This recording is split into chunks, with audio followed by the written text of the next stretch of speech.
Kita mulai nggih, mohon izin Bapak dan Ibu. Assalamualaikum warahmatullahi wabarakatuh. Waalaikumsalam warahmatullahi wabarakatuh. Hari ini kegiatannya adalah pendampingan individual ke-6 untuk calon guru penggerak atas nama Bapak Aan. Terima kasih banyak ulun sampaikan kepada Bu Pian. Mohon izin Bapak Kepala Sekolah, mungkin barangkali hari ini ada kegiatan di luar. Bapak Wakasek kurikulum ya Pak ya? Kurikulum. Ada lagi Pak Wakasek? Ada Wakasek. Ibu, nggih, Ibu atau Bapak Wakasek yang lain dan juga Bapak Ibu guru di SLB Negeri 3 Martapura.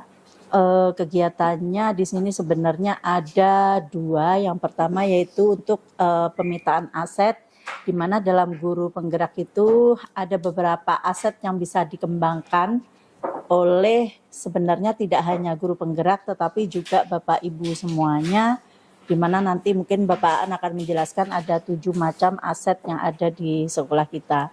Nah kemudian nanti yang kedua kegiatannya saya dengan Pak Aan sendiri untuk melihat kembali sejauh mana progres Pak Aan selama 6 bulan menjadi calon guru penggerak ini terkait penilaian rekan sejawat yang 360 itu Pak.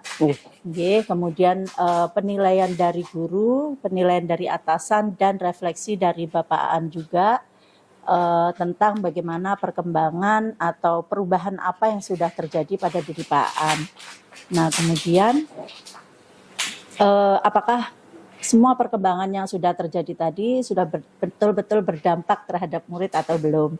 Nah itu nanti jadi kami berdua mohon izin untuk melaksanakan kegiatan refleksi tersebut mungkin di sana aja ya Pak atau di ruang mana nanti dikondisikan. Nggih, untuk selanjutnya saya serahkan waktunya kepada Bapak Aan. Terima kasih Pak. Ya, Assalamualaikum warahmatullahi wabarakatuh. Alhamdulillahirrahmanirrahim. Yang kami hormati Ibu PP, Ibu Yesti Ayuning Tias SSI, kemudian Bapak Wakil Kepala Sekolah dan rekan-rekan guru, kemudian Kepala Tenaga Administrasi SLB Negeri 3 Martapura. Terima kasih teman-teman yang luar biasa meluangkan waktunya pada kesempatan pagi ini. Hari ini untuk memberikan dukungan untuk kegiatan pendampingan yang ke-6. Sebelumnya gimana kabar Bapak Ibu, sehat? Apakah ada yang sakit atau tetap semangat ya? Insya Allah. Oke baik. Teman-teman, hari ini kita akan coba memetakan, kalau di temanya kan pemetaan aset sekolah berdasarkan Asset Based Community Development (ABCD). Jadi itu adalah sebuah pendekatan kita memiliki aset yang ada di sekolah kita ini sebagai kekuatan untuk menjadikan sebuah baik pembelajaran atau inovatif yang berkelanjutan. Nah, langsung saja. Jadi sebelum kita masuk ke pemetaan aset tadi, Ibu dan Bapak guru hebat, coba mari kita perhatikan 12 arah mata angin, kemudian ada apa di sana, apakah itu sebuah kekuatan yang dapat dimanfaatkan di sekolah. Bayangkan saja misalkan Pak Ahmad Gapuri ya, misalkan anggap saja di depan sini adalah utaranya Pak Age. Pak Age tampak terlihat apa di sini Pak Age? Di sebelah utaranya Pak Age, anggap utara Pak Age di depan Pak Age. Tutukannya ada apa Age? Ada apa Pak Age di sini depan? Ada saya, kemudian ada apa lagi Pak Age? Ada kipas angin, betul? Oke, ada lemari. Oke. Kemudian ibu kalau dari sebelah sana ya Ibu siapa? Ibu Maripatul Jenah. Di belakang Ibu ada apa Bu? Bisa dilihat ke belakang? Oh subhanallah. Ada apa Bu? Ada Pak Yunas. Ada apa lagi?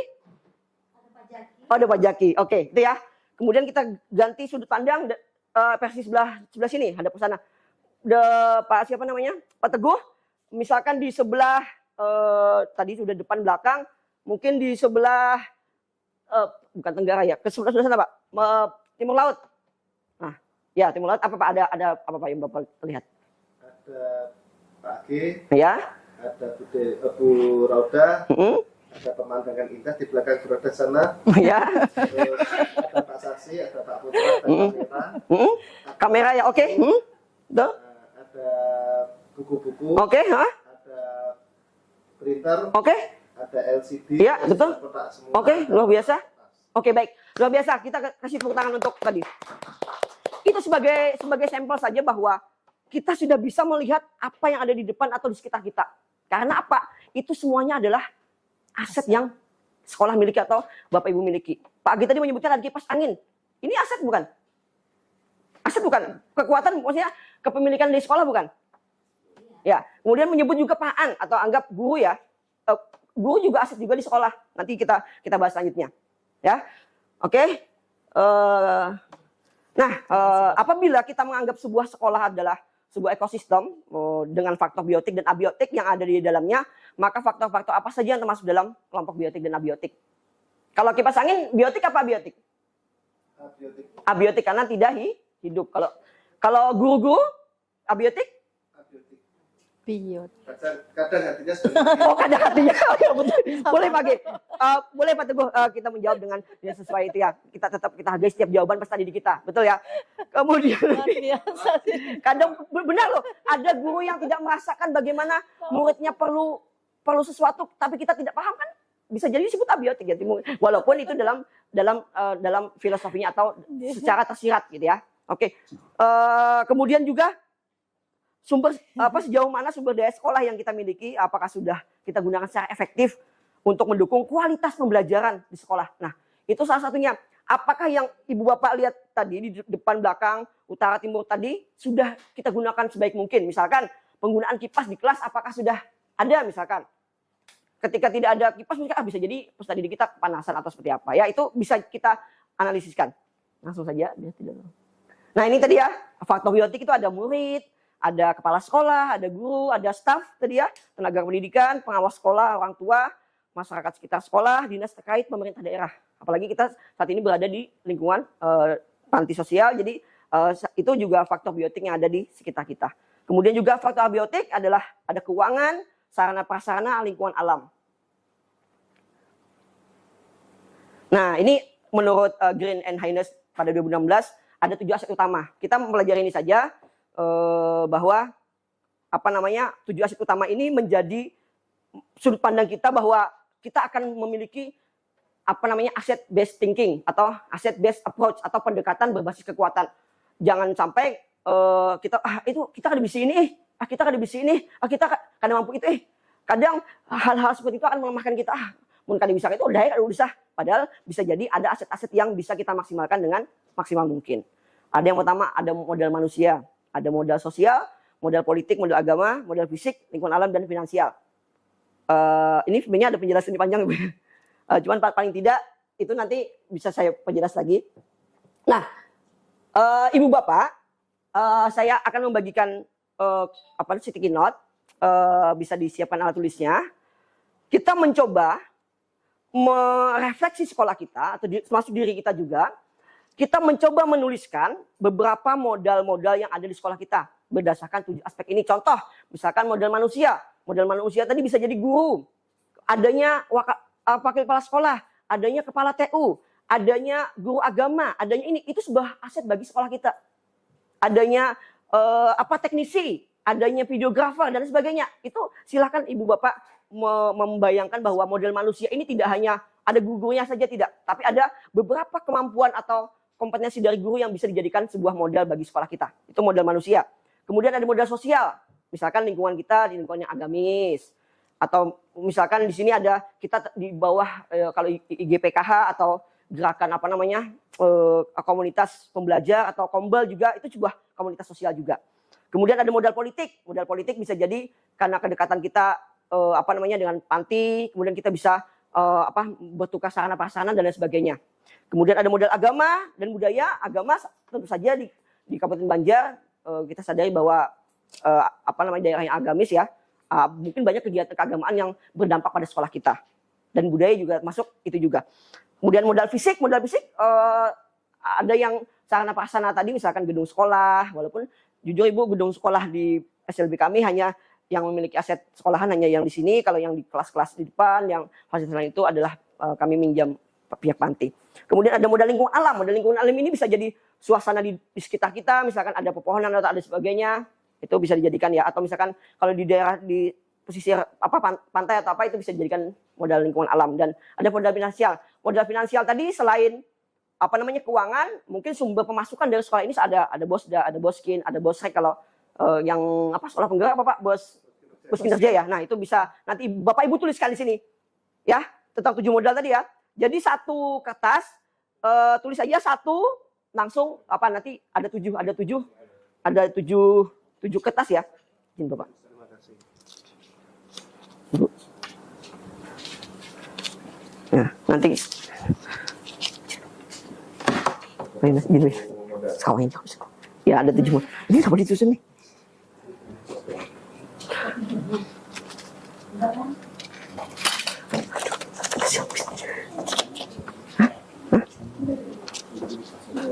Coba Bu.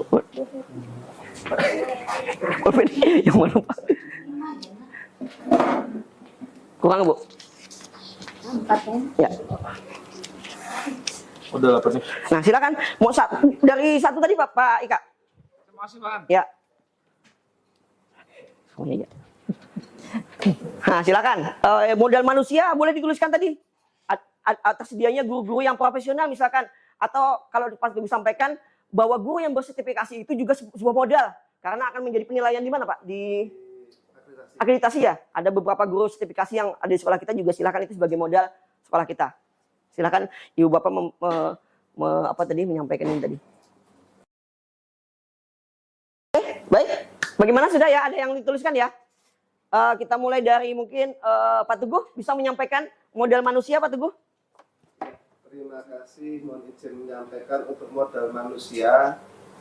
Alhamdulillah sekolah kita berdasarkan apa yang saya lihat dan rasakan yaitu kita memiliki SDM guru yang berkualifikasi S1 karena berkualifikasi S1 ini merupakan salah satu modal wajib untuk menjadi guru. Terus selanjutnya SDM guru yang memiliki kompetensi selain sebagai kompetensi akademik sesuai dengan bidang tugas kawan-kawan guru juga memiliki kompetensi plus seperti halnya Bapak Sasi punya kompetensi sinematografi, Bapak Putra mempunyai kompetensi IT dan Pak Rian mempunyai IT, Pak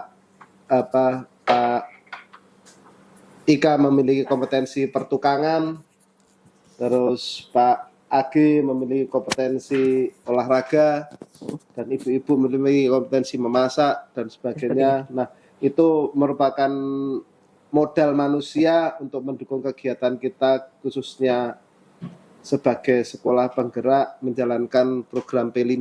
Jadi kita dalam pelaksanaan P5 walaupun bukan produk tapi kita mempunyai sarana, mempunyai SDM yang mendukung untuk pelaksanaan program mencapai P5 tersebut. Selanjutnya kita memiliki SDM administrasi yang kompeten sehingga keperluan tugas-tugas administrasi sekolah, administrasi kesiswaan, persuratan dan sebagainya sudah tidak diakomodir Pak ya. Ya, tidak seperti dulu kita sebelum memiliki tenaga administrasi semua didobel oleh kepala sekolah maupun beberapa orang guru. Jadi kompetensi ini yang kita miliki. Selanjutnya kompetensi tenaga administrasi kita juga seperti halnya Bapak Katas memiliki kompetensi lobbying yang bagus berdasarkan pengalaman dan bidang tugas sebelumnya sehingga relasinya banyak. Itu juga merupakan modal manusia kita untuk memperlancar kegiatan sekolah kita. Kemudian modal manusia yang tidak kita lupakan yaitu peserta didik kita. Alhamdulillah kita punya peserta didik yang tidak memiliki masalah, baik masalah pergaulan, masalah sosial maupun masalah berkaitan dengan penyimpangan perilaku. Demikian modal manusia yang bisa kami sampaikan. Semoga bisa dilanjutkan terkaya oleh teman-teman lain. Terima kasih Pak Teguh atas penyampaiannya. Kita beri tepuk tangan untuk Pak Teguh. Ya, jadi Pak Teguh menyampaikan banyak hal tentang modal manusia tadi ya. Ada guru, ada standar lulusan minimal S1, kemudian guru yang berkompetensi, kemudian kepala TU yang sudah siap untuk menjadi sudah benar-benar kualifikasinya dan lain sebagainya. Itu untuk modal manusia ya teman-teman ya. Jadi memang dan juga peserta didik tadi tak lupa karena lagi-lagi kalau tidak ada peserta didiknya nggak akan berfungsi juga sebuah modal itu gitu ya. Oke, satu lagi modal, siapa yang mau membacakan boleh modal yang lainnya Silakan, Pak Ika boleh? Yang lain? Model yang lain, Pak Ika bisa disampaikan? Selain model yang lain, atau mau menambahkan dari model manusia atau model yang lain kan ada 7 sih. Pak Teguh sudah kelebihan tadi. Karena bujuran ini ya. Oh, dikembalikan. Kelebihan sudah modelnya. Bujuran sama. Ya baik. Model yang saya tulis itu sama. Oh ya. Yang mau saya sampaikan itu sudah dilebih-lebihkan. Ya, terima kasih Pak Ika. Siapa Ika? Lagi-lagi kita perlu saling melengkapi Pak Ika ya betul. Oke, satu lagi deh. Siapa mungkin dari bapak-bapak tadi suara ibu-ibu lagi? Boleh Ibu Epi, Bu Dewi, Bu Raudah, Bu Ipah. Silakan. Oh, Putra. Ibu-ibu boleh? Ibu Raudah atau Bu Epi? Oh, Bu Ipah silakan. Ya. Bu Dewi modal kasih sayang bukan disampaikan. Kena nggak ini? Ya, silakan boleh modal yang lain Ibu. Ya, terima kasih. Milih nih. Saya mencoba sedikit ya untuk ini modal sosial. Alhamdulillah kita di sini terutama tadi berkaitan juga dengan modal manusia. Meskipun kita di sini istilahnya berbeda-beda ya dari istilahnya dari berbagai suku juga. Alhamdulillah para guru dan karyawan di sini kita menjadi satu. Terus itu menurut saya merupakan modal sosial yang kuat ya.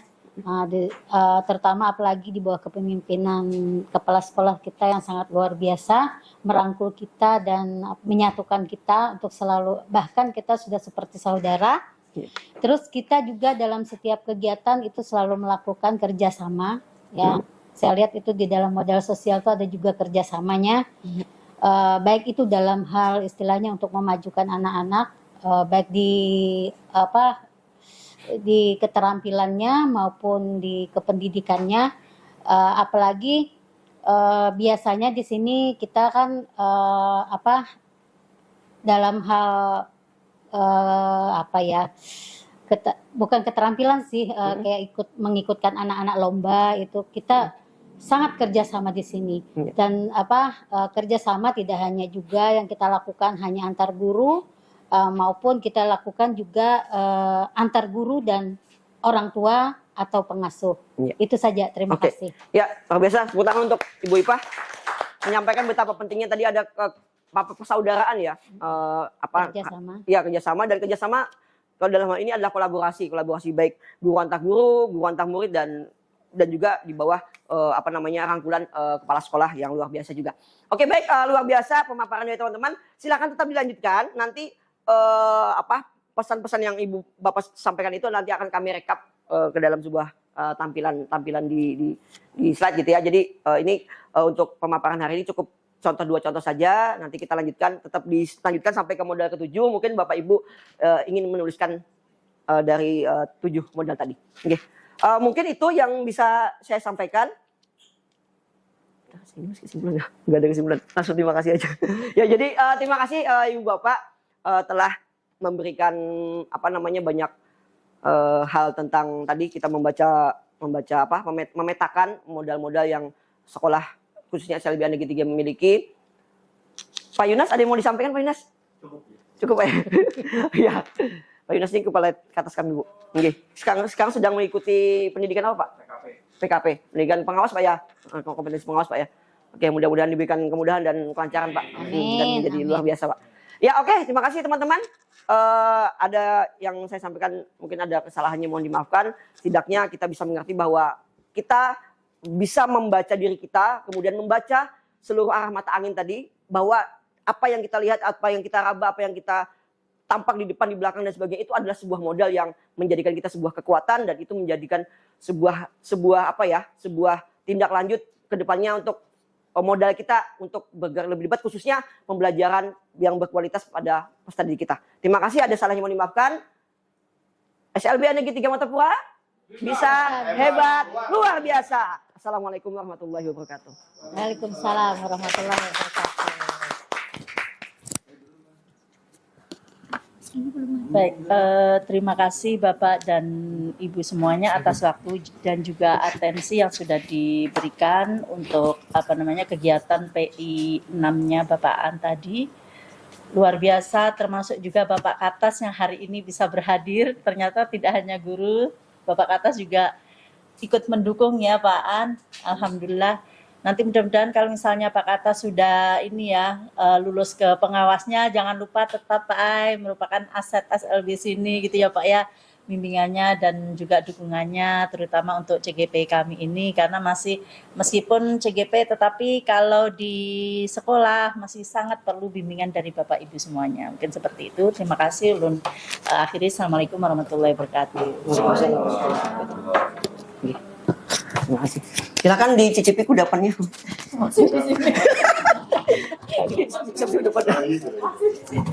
Iya Bu, kau.